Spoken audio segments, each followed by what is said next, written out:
यह रही एक भावनात्मक और प्रेरणादायक प्रेम कहानी, एक गरीब राजस्थानी युवक की जो कठिनाइयों के बावजूद उम्मीद, प्रेम और अपने सिद्धांतों से कभी डगमगाया नहीं। शीर्षक: धूल से आकाश तक। राजस्थान के एक छोटे से गांव खेतसर में सूरज की पहली किरणों के साथ हर दिन एक नई चुनौती सामने होती। वही एक मिट्टी का कच्चा घर था जिसकी दीवारें टूटी थीं, लेकिन दीवारों के भीतर रहने वाले दिल बेहद मजबूत थे। उसी घर में पैदा हुआ था अर्जुन। अर्जुन एक दुबला पतला, गेहूं रंग का, तेज आंखों वाला लड़का था। गरीबी उसके शरीर पर थी, आत्मा पर नहीं। उसकी मां गौरी देवी अकेले उसे पाला था, पति के निधन के बाद। खेतों में मजदूरी करके, 2 वक्त की रोटी जुटाकर और एक ही बात हर दिन सिखाकर, धर्म से मत डिगना अर्जुन। महादेव सब देख रहे हैं। अर्जुन हर सुबह मंदिर जाकर शिवलिंग पर जल चढ़ाता और मां की कही हर बात अपने मन में उतार लेता। गांव में पहली बार प्यार की दस्तक।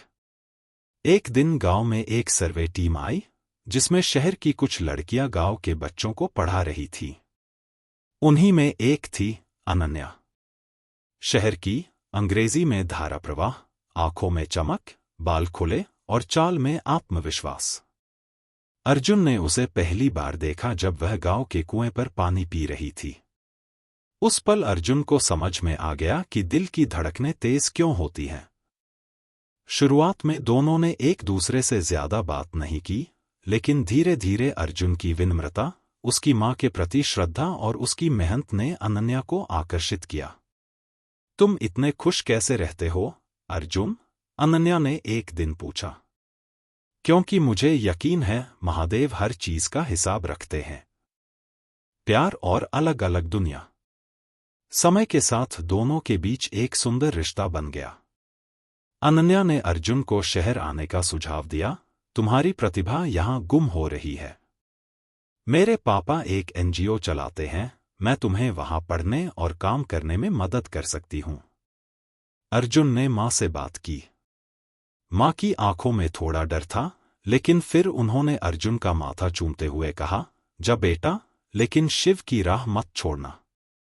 चाहे कुछ भी हो जाए, अपने मूल्यों को थामे रखना।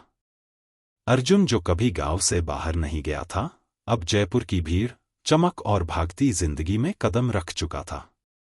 शहर की चुनौतियां और अर्जुन का आत्मसंयम। शहर में हर चीज नई थी, भाषा, पहनावा, सोच, रिश्तों की परिभाषा तक। अनन्या ने उसे एक कोचिंग सेंटर में दाखिला दिलवाया और अपने पापा के एनजीओ में एक इंटर्नशिप भी दिलाई। लेकिन अर्जुन ने कभी एहसान नहीं समझा, सिर्फ अवसर समझा और उसे पूरी ईमानदारी से निभाया। एक दिन अनन्या ने उसे एक पार्टी में बुलाया। वहां सब शराब पी रहे थे, लड़कियां छोटे कपड़ों में थीं और संगीत कानों को चीर रहा था। अर्जुन, तुम्हें भी थोड़ा खुलना पड़ेगा। ये सब आजकल आम है, अनन्या ने कहा। अर्जुन ने मुस्कुराकर जवाब दिया, खुलापन ठीक है, लेकिन अपने आप से दूर नहीं जाना चाहिए। मेरे लिए पवित्रता अभी भी सुंदरता से बड़ी चीज है। अनन्या थोड़ी हैरान हुई, लेकिन अर्जुन की आंखों में जो सच्चाई थी, उसने उसे झुका दिया। जब प्रेम ने परीक्षा ली। समय बीतता गया, अर्जुन की मेहनत रंग लाई। उसने एक सरकारी प्रतियोगी परीक्षा पास की और शिक्षा विभाग में अफसर बन गया। गांव के लोग उसे चिट्ठियां लिखते और मां, अब थोड़ी बूढ़ी हो चुकी, गर्व से मंदिर में सबको बताती, ये मेरा अर्जुन है, जिसने महादेव की राह नहीं छोड़ी। पर अब एक और परीक्षा सामने थी। अनन्या ने उससे एक रात कहा, अब हम शादी का इंतजार क्यों करें? क्या तुम मुझे स्वीकार नहीं करते पूरी तरह से?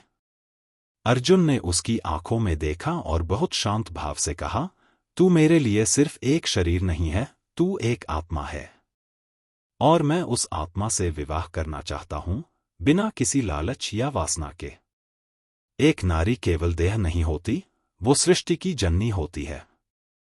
मैं जब तुझे अपनाऊंगा, तो पूरी मर्यादा से, पूरी श्रद्धा से, जीवन भर के लिए। अनन्या की आंखों में आंसू थे। कोई पहली बार था जिसने उसे उसके स्त्रीत्व की इतनी गरिमा से व्याख्या की थी। उसने अर्जुन को गले लगाते हुए कहा, मैं गर्व करती हूं तुमसे प्रेम करके। एक नया सूरज। अर्जुन ने गांव लौटकर मां के चरण स्पर्श किए। मां की आंखों में वो सब कुछ था जो शब्दों में नहीं कह पाई, गर्व, संतोष और कृतज्ञता।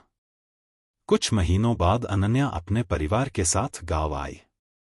गांव वालों ने देखा कि कैसे एक शहर की लड़की ने एक गांव के लड़के के लिए अपने संस्कार बदले। शादी मंदिर में हुई, बिल्कुल साधारण, बिल्कुल पवित्र। शादी की पहली रात अनन्या ने अर्जुन से कहा, तुम्हारी मां की एक बात हमेशा याद रहेगी मुझे, महादेव सब देख रहे हैं, आज मैं भी उन्हीं की भक्त बन गई हूं। अंतिम शब्द। अर्जुन की कहानी सिर्फ प्रेम की नहीं थी। वो कहानी थी आत्मसंयम की, आदर्शों की और एक ऐसे समय की जहां प्रेम अक्सर वासना में ढल जाता है। वहां अर्जुन ने साबित किया कि सच्चा प्रेम पवित्र होता है। उसकी सफलता केवल करियर में नहीं थी, बल्कि उस मार्ग में थी जिसे उसने ईमानदारी से चला, बिना किसी को चोट पहुंचाए, बिना अपने आदर्शों को छोड़े।